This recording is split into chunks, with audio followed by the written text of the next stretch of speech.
de la chance.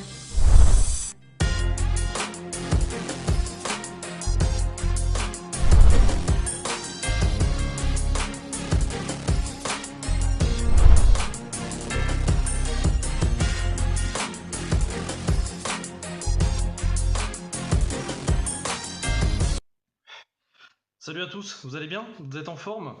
Bon, nickel, écoutez, moi ça roule, comme d'habitude. Aujourd'hui, on continue la revue Matos, on reste chez Evengift. Donc Evengift qui m'avait envoyé le petit kit débutant que je vous ai fait voir dans la revue précédente. Là, on va aller voir un autre produit, donc un kit que j'ai pris chez eux, qui est le iJoy Captain PD 1865 Kit TC. Donc c'est quelque chose qui m'avait proposé parmi d'autres produits. Je vous cache pas que j'ai tout de suite flashé, ne serait-ce que sur l'esthétique. Et c'est une marque que j'avais jamais fait en revue, que je n'ai jamais eu sous la main, en fait, que ce soit Atto ou Mode. Donc du coup, je me suis dit pourquoi pas vous faire un retour là-dessus. Donc un kit qui va comprendre une box en double AQ et un Atto en RDTA, donc qui est le 5S, qui est le suivant du 5 qui était déjà sorti. Quoi dire de plus? Ouais, j'ai flashé sur l'esthétique, c'est clair et net, hein. Franchement, je trouve ça très très joli. Après, le plus important, c'est de savoir ce que ça a dans le ventre. Donc, on va pas perdre plus de temps. On va aller voir ça en gros plan. On va tout décrypter et je vais vous dire ce que j'en pense. À tout de suite. Allez, donc c'est parti pour le gros plan de cette eJoy Captain PID 1865 TC Kit. Je crois que j'ai pas fait de conneries, j'ai tout balancé le nom parce que c'est un petit peu long. Qu'est-ce que c'est que ce kit? C'est une box et un atto, donc envoyé comme je vous l'ai dit par Evengift. Packaging rapidement. On a un détail des specs, d'accord, qu'on va pouvoir voir ensemble au fur et à mesure de la vidéo. Voilà, un packaging classique. Donc, qu'est-ce qu'on a dedans? En plus de l'atto et de la box, on va retrouver plusieurs choses. Un Pyrex de rechange pour l'atto, ça c'est cool. La carte de garantie, bien évidemment. Un cordon USB, micro USB pour recharge et éventuellement pour les mises à jour de la box. Je me suis pas renseigné là-dessus, s'il y en aura de prévu, mais bon, voilà. On va avoir un tournevis, on va avoir un petit sachet de coton prédécoupé, des coils pour faire le coilage de notre atto, des vis de remplacement. Voilà, une quantité assez importante de joints. On a tout ce qu'il faut. On a du coil. Bref, on a du prêt à monter dès qu'on ouvre la boîte. Donc ça, c'est déjà une bonne chose. On s'attarde pas plus là-dessus. On va rentrer dans le vif du sujet et on va commencer par le désordre. On va commencer par l'atto. Petit atto, plutôt pas mal. Ouais, en gros, de toute façon, ce kit m'a. Ouais, je pète le suspense d'entrée de jeu. Ce kit m'a vraiment plu. Je vais utiliser la box en question, mais je vais revenir en détail dessus juste après pour pouvoir vous présenter donc cet atto, cet atomiseur qui est un RDTA.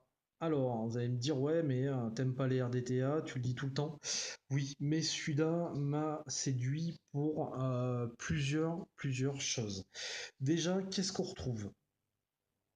Au niveau des specs, donc sur l'Atto, il a une capacité de 2,6 ml de liquide, donc pas une grosse capacité, mais je vais vous expliquer pourquoi ça n'a pas vraiment d'impact sur cet atto-là. Un diamètre de 24, donc ça, voilà, hein, somme toute classique. Euh, Quoi vous dire de plus? Ouais, rien de plus, hein, c'est un atto tout simple.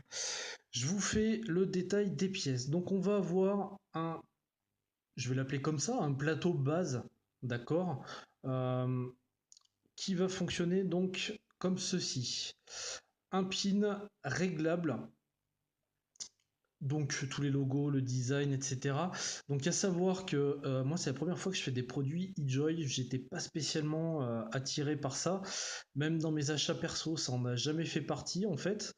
Donc bon, voilà, c'est la première fois que je teste ça et je vous avoue que c'est pas, je suis pas mécontent. Donc c'est le 5S, le 5 existe, le 5S en fait c'est une amélioration, on va y venir également. Donc, on a compris, on a un joint extérieur et un joint intérieur. Je vais vous expliquer pourquoi en le montant au fur et à mesure sous vos yeux ébahis. On va retrouver donc un classique plateau Velocity, tout simple, d'accord, comme on voit habituellement. Donc là, j'ai déjà monté en dual Clapton parce que le single n'est pas possible sur cet ato, un des rares reproches que je vais pouvoir lui faire. On voit ici donc la partie où les cotons vont plonger dans l'atto, donc vous voyez que c'est pas complètement fermé, ça va venir être fermé par une pièce de l'atto. Des airflows donc qui vont venir par le dessous, mais il y a une multitude d'options qui est possible, ça aussi on va y revenir, c'est plutôt intéressant. Donc voilà une petite base classique, c'est un plateau Velocity. Maintenant, c'est dans l'ensemble que l'atto est intéressant. Donc première chose, le Pyrex. Pyrex, donc on en a un de rechange, on l'a vu, relativement épais, rien à dire. Pas énorme en termes de taille. Et donc vous allez voir que ce Pyrex vient se ficher donc sur les deux premiers joints.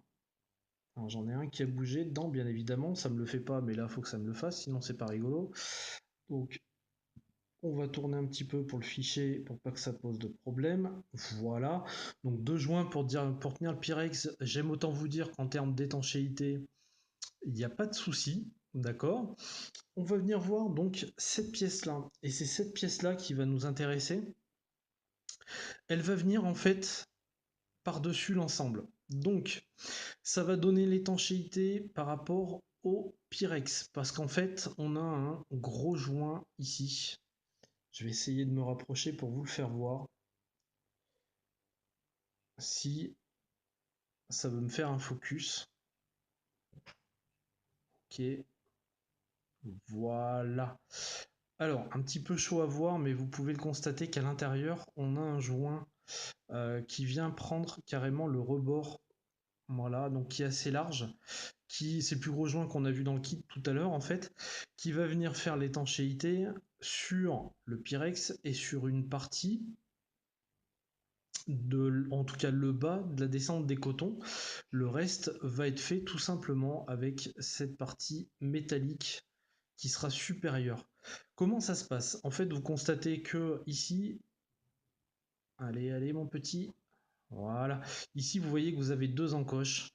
Ces deux encoches vont correspondre à ces deux petites pièces qui débordent à l'intérieur et qui vont venir faire la butée pour mettre l'emplacement idéal de cette pièce. Donc, si on l'enfiche, on va venir donc en face des airflows, d'accord. On va voir qu'on est, hop, focus, focus, voilà. Et on a juste à appuyer, tac. Alors, bien évidemment, je suis pas en face, ça va m'emmerder. C'est beaucoup moins fastidieux que ça en a l'air, mais en fait, avec la cam, c'est un petit peu la misère. Comme d'hab, vous allez me dire, voilà, c'est au moment où on veut faire le truc parfait que ça marche pas. Donc on se met en face, si ça veut bien se mettre en face, ça serait pas mal. Voilà. En plus les joints sont secs, donc ça m'aide pas. Alors je peux vous dire qu'il faut vraiment, voilà, c'est les joints surtout qui me fait pinailler, il faut vraiment être en face. Donc vous l'aurez compris,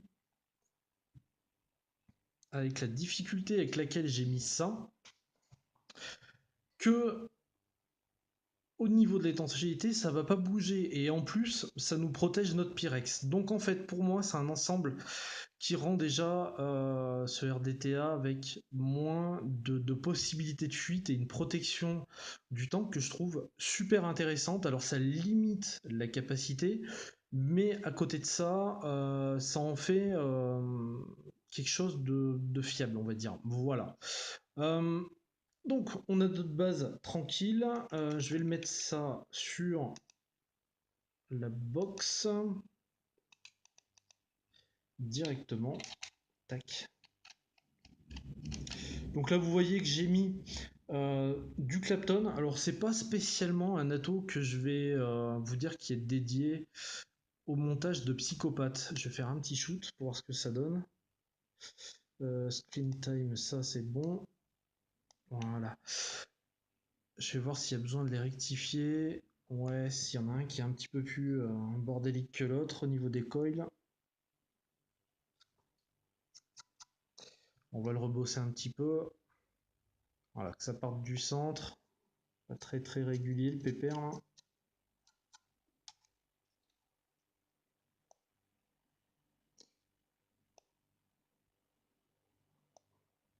Voilà, ça m'a l'air beaucoup plus cohérent. Donc ouais, vous voyez, il n'y a pas une place non plus exceptionnelle. Donc on va peut-être mettre des gros coils, mais il faut pas non plus abuser. Et je trouve que dans son fonctionnement, cet ato s'y prête pas particulièrement. Mais bon, on peut mettre quand même des belles bestioles, mais c'est pas franchement le but. Avant de passer au cotonnage, je vais vous faire voir donc la partie supérieure. Cette partie-là, en fait, donc le tube, on va dire, hein, c'est le corps, comme si c'était un dripper, va venir. Alors attendez, que je fasse pas de conneries. Ouais, voilà. Elle va venir s'en ficher comme ça. Donc vous allez voir qu'on a une possibilité donc de réglage. Vous voyez par le bas et par le haut. Si vous ne souhaitez pas utiliser d'airflow par dessous et uniquement avoir un airflow latéral, vous pouvez le faire aussi en jouant avec cette pièce-là.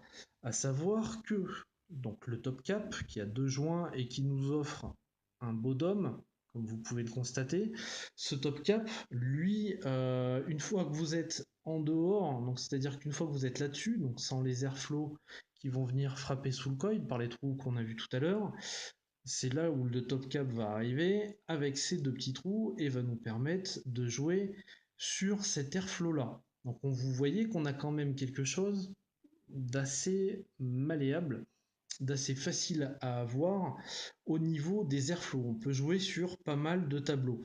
Après, voilà, c'est propre à chacun, on l'utilise un petit peu comme on le souhaite. On va passer. Ah oui, je vais vous parler quand même du drip tip. Donc, drip tip en ultime, d'accord. Donc du 810. Hein. Voilà, comme il y en a tant maintenant. Hein, l'ultime étant vraiment, pour moi en tout cas, une des matières que je préfère pour les drip tips. Et c'est bien qu'ils en foutent partout, j'apprécie.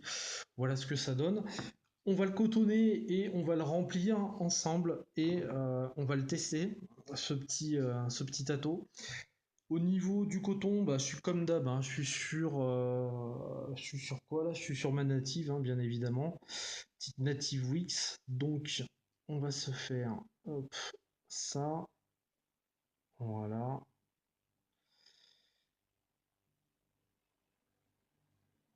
voilà. Pareil de l'autre côté. Bon, encore une fois, hein, de toute façon, on est sur un plateau Velocity, donc bon, coiler, wicker, c'est quand même relativement simple. On a toute la place qu'on veut, on fait un petit peu comme on veut, à part quand on a deux mains gauches comme moi, hein, bien évidemment. Voilà. Est-ce que ça va passer cette fois-ci? Non.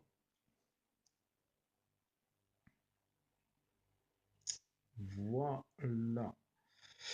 Donc, hop, on fait passer ça ici. On essaye de bien aérer le coton sur les côtés, parce il va plonger dans la taux. Euh, Au niveau du coupage, alors comme d'hab sur les RDTA, pas nécessaire d'aller jusqu'en bas, mais on peut quand même y aller un petit peu. Enfin, bon, là-dessus, le temps qui est pas énorme. Donc plus vous mettez de coton et moins vous avez de place pour mettre du juice. Donc moi je m'enflamme pas trop et je mets des pattes, voilà, de cette longueur à peu près. Hein, c'est voilà, on n'est pas sur de l'ingénierie, hein, on va dire. Voilà. Ensuite, comme d'hab, ma super technique du cure-dent. Donc on va aller glisser ces petites pattes dans les trous prévus à cet effet.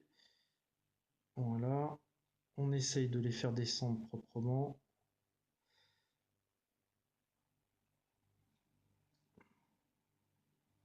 Alors, petit côté Ouais, petit côté embêtant avec ce plateau, c'est que le coton a tendance à se coincer, comme je vous ai fait voir. Il y a c'est pas complètement fermé en fait, la partie où on fait passer notre coton. Donc ça vient se coller en fait là-dessus et de temps en temps ça accroche un peu et c'est un petit peu emmerdant pour faire descendre notre coton jusqu'en bas, sachant qu'après on va le retravailler en le retirant un petit peu. Voilà. On va faire pareil donc de l'autre côté. Hop, voilà. Donc on va essayer de faire en sorte d'avoir une belle épaisseur ici. De l'autre côté, ça va être même punition. Voilà. On va essayer de voir si ça passe partout. Voilà. Ok, ça descend un petit peu. Voilà, gentiment. On va le remonter très légèrement. Si on voit qu'il est dur à remonter, c'est qu'à un endroit il coince, donc ben voilà, on le retravaille un petit peu. Voilà. Ensuite, on le ressort légèrement. Bon, tranquillou, un petit cotonnage quoi, hein. Donc là, c'est pareil.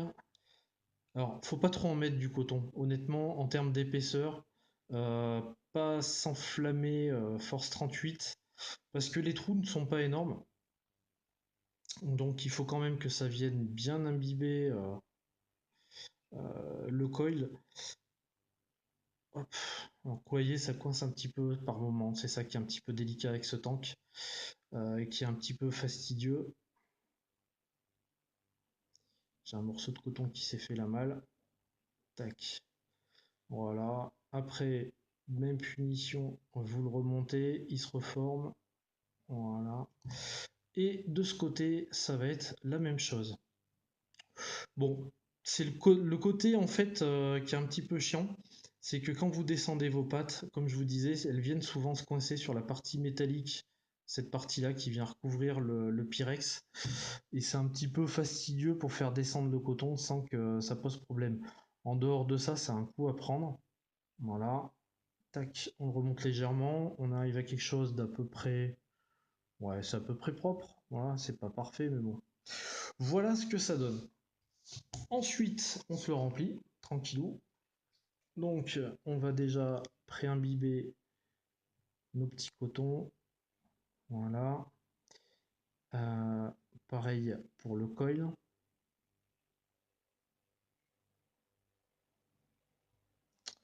Je vous ai pas parlé de ce que je mets dedans. C'est une custard de chez Azimus, la DC. C'est une très très bonne custard, donc c'est un concentré. Une custard que au début, quand on la goûte, hein, différentes étapes du style, dans les 2 premières semaines, qui est très sucré, et en fait le sucre s'en va assez fortement pour arriver après sur une bonne custard bien biscuitée, l'accent est mis sur le biscuit. Le remplissage de cet atto, et là c'est là où pour moi c'est un petit peu fastidieux en fait. Un petit focus serait pas mal. Non, il a pas envie, il y a trop de choses. Ouais. Bon, vous voyez que le trou, voilà, vous voyez que le trou au milieu est pas énorme. Donc j'aime autant vous dire que si vous êtes sur un dropper, à la limite avec une pipette en appuyant bien, en se mettant bien en face, c'est un petit peu délicat. En dehors de ça, avec ce type de fiole, ça pose pas de problème. On se met en face du petit trou et on pousse. Alors, au niveau du remplissage, ouais, ça me fait penser un peu plus au split. Tiens, pour vous donner un exemple, tant au niveau du trou pour accepter donc la fiole, que au niveau des trous sur la colonne pour faire le remplissage. Voilà, ça me fait plus penser à ça. Donc là, on voit qu'on a pas mal rempli. Non, c'est bon, on est pas mal. On va se mettre un petit coup de fire. Ouais, c'est correct. Je suis pas trop haut, hein. Je suis à 35, je ne vais pas plus haut, voilà. Après ça me convient pas. On remet notre top cap qui tient donc avec ce joint là, j'ai oublié de vous le préciser, hein, mais qui a un joint carrément costaud. Alors à savoir que tous les joints, par contre, j'aime autant vous dire qu'ils bougent pas une oreille, limite ils sont un peu durs, mais c'est pas plus mal parce qu'on est quand même sur un RDTA, donc il vaut mieux que les pièces tiennent bien. Et voilà ce que donne notre ato. Donc bien sûr sur la box ça a une gueule de malade. Comment ça va? Je vais vous dire ça tout de suite.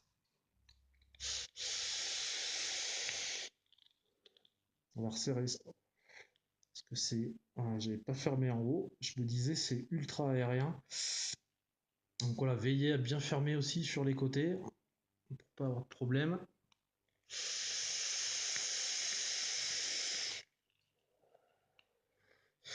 Alors en laissant juste le bas ouvert, on est sur un airflow conséquent, mais pas énorme non plus. On est pas sur quelque chose de très très bourrin. Alors bien sûr, on pourrait jouer avec le reste hein, pour rendre le truc beaucoup plus ouvert. Moi perso, ça me convient bien comme ça. C'est ni trop ni pas assez. C'est un petit peu restrictif. J'apprécie comme ça. Euh,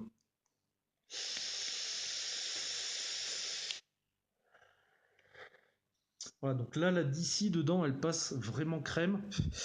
Point fort, ce RDTA pour moi, pourquoi il me plaît? Les saveurs sont vraiment juste nickel. J'ai tendance à virer ce drip type là pour en mettre un petit peu moins large, pour encore accentuer ce côté-là, mais franchement, ça a des saveurs très très bonnes. Il y a vraiment moyen de se faire plaisir avec ce truc-là. Je vais mettre le noir. Je crois qu'il est quand même un petit peu plus sympa encore. J'ai tendance à lui coller celui-ci. Je crois que c'est un drip type de. Je sais plus ce que c'est ça. Bon, bref. Voilà, quelque chose d'un petit peu plus fin qu'on peut plus prendre en bouche. Ça accentue encore ce phénomène de saveur.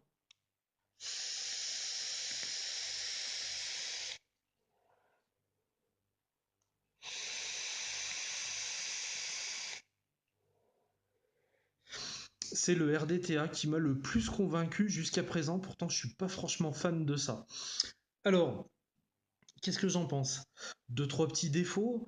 Notamment, vous avez vu passer le coton. Donc, comme on n'a pas un trou bien précis, qu'il y a des petits angles sur les côtés, et ben du coup, de temps en temps, le coton vient se coincer dedans. Donc, pour descendre des pattes, c'est un petit peu chiant, mais on s'y fait. Franchement, c'est pas la fin du monde. Euh, et le trou de remplissage qui n'est pas exceptionnel.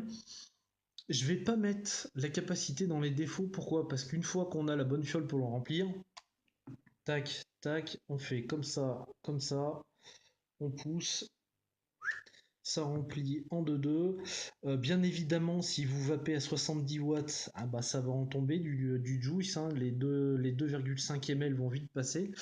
Mais bon, voilà, franchement, c'est pas un défaut. Pourquoi? Parce que tout simplement, j'ai cette protection au niveau de ce Pyrex qui est pour moi excellente. Et j'ai aussi donc bien sûr, c'est un RDTA, donc ne le mettez pas comme ça 3 heures, mais j'ai pas un truc qui fuit. J'ai pas un truc qui est chiant. Des fois, il ballotte un petit peu dans la sacoche, il peut être sur le côté, comme ça ou comme ça. Il va pas pisser dedans, excusez-moi. Donc ça m'a plu. On a toujours, et ça c'est génial aussi, quelque chose de vraiment bien saturé. On a un airflow qui est très bien pensé selon moi. On a un petit peu de tout. Si on met du plus gros coil, on a de l'airflow latéral, de l'airflow qui vient frapper le coil par dessous, la possibilité de faire les deux, de mettre soit l'un soit l'autre. Bref, c'est plutôt bien pensé. Et puis, il a une tronche de ouf, quoi. Il a une putain de gueule, je trouve, cet atout, franchement, même si c'est pas le truc le plus important, voilà, il a une gueule de ouf et il me plaît tout particulièrement. Donc, un excellent RDTA. Je suis convaincu. C'est le premier RDTA que j'utilise. Donc, faut pas croire, hein, cette DC, je la vape hyper régulièrement. Elle tourne là-dessus en permanence. Ça me convient parfaitement.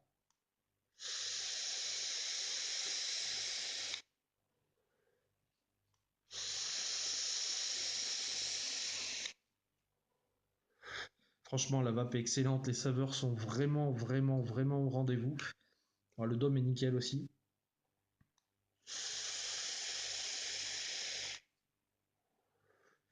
C'est saturé de juice, enfin bon bref. Un RDTA, vous l'aurez compris, qui malgré ces deux trois petits défauts, m'a réellement convaincu. Il ne pisse pas dans tous les sens. Le Pyrex est bien protégé. Enfin bref, voilà, quelque chose qui m'a véritablement plu. En tout cas, à titre perso, je l'ai vraiment aimé. On va passer à cette box qui est juste pareil, nickel. Je vous fais voir déjà le détail, on en fait le tour. Elle est un petit peu cracra. Donc là, on est dans le coloris rainbow pour aller avec la taux, on a bien compris. Euh, Quand on fait le tour, donc déjà la petite signature Captain et tout, je trouve qu'elle est du plus bel effet. Donc on a des rappels en métal un petit peu partout. Ici, on trouve, alors, je pensais que c'était de la fibre collée, mais ça m'a l'air un petit peu souple. Je pense qu'il y a une forme c'est une forme un petit cuir ou quelque chose comme ça, recouvert de, recouvert de fibre de carbone ou peut-être d'imitation, je peux pas vous dire. Mais c'est super agréable au toucher. On a de ce côté-là donc un écran alors qui est largement lisible avec énormément d'informations. Donc comme vous pouvez le constater, on va y revenir. Le port micro USB qui est ici, le plus, le moins qui va être ici. Bon là il n'y a pas d'atome mais voilà, hein, vous voyez.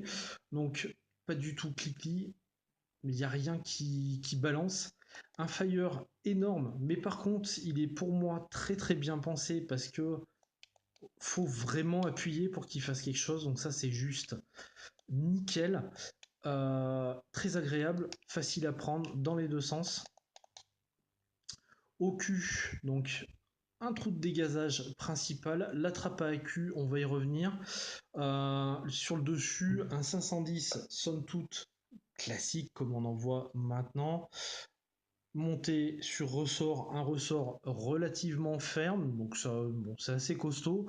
On retrouve donc bien évidemment la finition qui prend toute son ampleur sur les surfaces où il y a du métal, donc notamment ici et ici.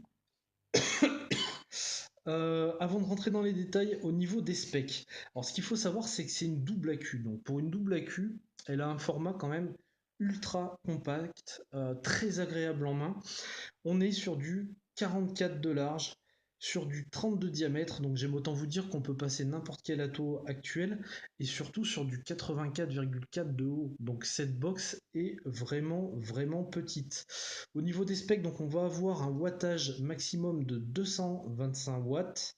Bon, écran OLED machin, donc on l'a compris, ça reste un écran. Contrôle TC, contrôle de température, ça prend du NI, du TI, du SS, du Cantal, du machin, tatatac. Donc de 5 à 125 watts, ça je vous l'ai dit. En voltage, c'est de 1 à 8 volts. Le maximum en décharge, il nous parle de 50 ampères. La résistance la plus basse qui va être acceptée là-dessus, c'est 0,05 et la plus haute, ça va être 3 ohms. Donc, et je vous confirme, le firmware, parce que j'en étais pas sûr, il est bien upgradable, d'où l'importance du cordon. Je vous disais une double AQ, et c'est là où ça prend tout son sens. Vous voyez, c'est tout petit, mais ça passe quand même. Donc, vous l'aurez compris, au vu de la taille des AQ, donc l'essentiel du chipset de la box va être sur le dessus. Alors, au début, j'ai eu une petite frayeur. Vous voyez cette trappe, quand elle est vide, c'est la fête du slip à la bourboule, ça bouge partout. Et je me suis dit, mais qu'est-ce que c'est que cette affaire? Ça va jamais tenir. En fait, pas du tout. Ça va parfaitement tenir avec les accus. Donc, à savoir qu'au fond, excusez-moi, donc pour la petite coupure, donc au fond, vous avez les ressorts, d'accord. On vous indique ici le plus et le moins, juste là. Voilà. Donc là, le plus va être en haut. Et ici, le moins, donc en série, hein, va être en haut également. Et là, par le jeu des ressorts, une fois que vous avez mis vos accus, ça ne bouge plus une oreille. Voilà, super. Esthétiquement, je la trouve magnifique. En main, je la trouve hyper agréable. Le côté compact pour une double accu m'a particulièrement bluffé. On va remonter l'atto rapidement dessus. Qu'est-ce que... Ouais, si, on va remonter l'atto qui va avec, histoire d'avoir un truc complètement flush au niveau des comment dirais-je, au niveau des couleurs. Donc cet écran, ce menu, il est ultra simple. Donc vous êtes ici, vous appuyez 3 fois et vous rentrez dans votre menu. Vous avez de quoi donc remettre à zéro le nombre de puffs. On a le mode power, on a le mode TCR, on a le mode TC. Là-dessus, on va régler le temps que va mettre l'écran à s'éteindre, donc c'est plutôt agréable dans le set. Donc multitude de réglages, différents fils acceptés, donc selon si vous êtes en TC, donc en TI, etc. etc. Autre chose qui est pas mal quand vous êtes en mode power, donc, par exemple là on va rentrer, parce qu'en fait vous avez la possibilité, alors comme dans n'importe quelle box maintenant, vous pouvez mettre en mémoire 1, 2, 3 Zato. Quand vous êtes en mode puissance, l'attaque de votre coil peut être différente, donc normal, hard, donc ça veut dire que ça va attaquer le coil un petit peu plus vite, soft c'est beaucoup plus lentement, user c'est vous qui programmez la courbe, d'accord, comme vous pouvez le constater ici. Ensuite vous faites ça, hop, vous arrivez sur exit, vous sortez de là, donc moi à titre perso je vais dans hard. Donc de nouveau navré, petite coupure, petit souci avec le tel. Donc oui, je vous disais, donc moi en power, je le réglais en hard parce que ça me permet d'avoir une attaque de coil sur mes Clapton qui est un petit peu plus franche, sachant que je ne cherche pas à monter spécialement en termes de wattage. Donc vous l'aurez compris, on va avoir tout ce type de réglage, quel que soit donc le mode que vous allez utiliser, plus les mémorisations, plus tout un paquet de choses qu'on a maintenant sur toutes les box. D'ailleurs, quand on prend le temps d'y penser un petit peu, je suis pas sûr qu'on est tous soit sur notre bon mode power avec notre Cantal, soit on est sur des fils un petit peu différents, mais c'est vrai qu'on a enfin, je sais pas, en tout cas pour la plupart des vapoteurs, on se lance pas dans des mémoires, des courbes de température spécifiques, etc., etc., à moins pour les plus avancés d'entre nous. Mais bon, voilà, c'est des réglages qui existent. Le plus important restant le chipset de cette box. Et le chipset, il fonctionne franchement très très bien. Comme je vous disais, on est sur quelque chose qui est à 73$ le kit, donc bon, il n'y a pas grand chose à dire en termes de prix. Et dans ces gammes-là, on arrive à avoir de plus en plus de box qui vont offrir un chipset performant par rapport à ce qu'on a pu connaître, ne serait-ce qu'il y a, allez, on va dire 6 mois, 1 an, où bah voilà, on avait plein de box, double AQ qui sortaient, etc. Mais on est toujours sur des chipsets un petit peu, on va dire, moyen plus. Là, on arrive vraiment sur des choses qui sont très réactives, et c'est le cas pour cette box. Ouais, j'en suis. Au niveau du chipset, il est rapide, je sais pas, je le trouve vraiment très très bon. Et c'est la deuxième ou la troisième box que j'ai en double AQ d'affilée qui présente vraiment un chipset de qualité pour cette gamme-là, j'entends, hein, par rapport à ce qu'on a pu connaître avant.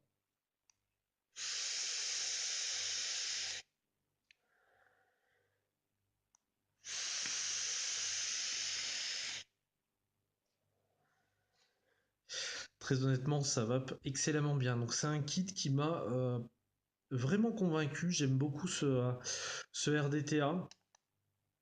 J'aime énormément cette box qui est compacte, qui est costaude, qui a une bonne prise en main, qui a un chipset vraiment performant pour cette gamme de prix. Franchement, c'est vraiment pas mal. Box soldée, hein, pour moi, en tout cas quand je pars au travail, de par sa compacité, hein, c'est vraiment tout petit pour une double AQ, c'est super agréable. Est-ce que je vous le recommande? Oui, je vous recommande vivement ce kit. Si vous aimez les RDTA, franchement, il n'y a aucun défaut majeur, que ce soit sur la tow ou sur la box. En tout cas, à mon ressenti, bien évidemment. Euh, ça fonctionne correctement. Elle tient plutôt bien la charge, hein. J'ai mes accus qui tiennent plutôt bien. Il y a une bonne gestion à ce niveau-là. Euh, non, franchement, rien à dire. Une prise en main agréable, un fire énorme, mais franchement un switch, pardon, très agréable, pas clicky. Donc, faut quand même vraiment appuyer dessus pour que ça fonctionne. Donc, franchement, j'ai pas trouvé de défaut majeur à cette box.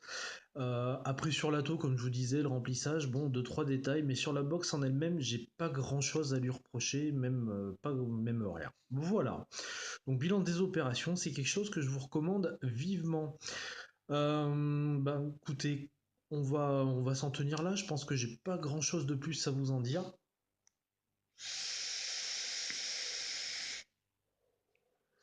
Ça va, c'est agréable, ça marche bien. Que demander de plus? Voilà, que demander de plus? Comme d'habitude, je vous kiffe, je vous embrasse. Je vous souhaite une excellente fin au début de journée selon le moment où vous regardez la vidéo. Et je vous dis à très bientôt pour une prochaine revue. Normalement, je vous ferai un peu de die la prochaine fois. Allez, je vous dis à plus. Ciao, ciao.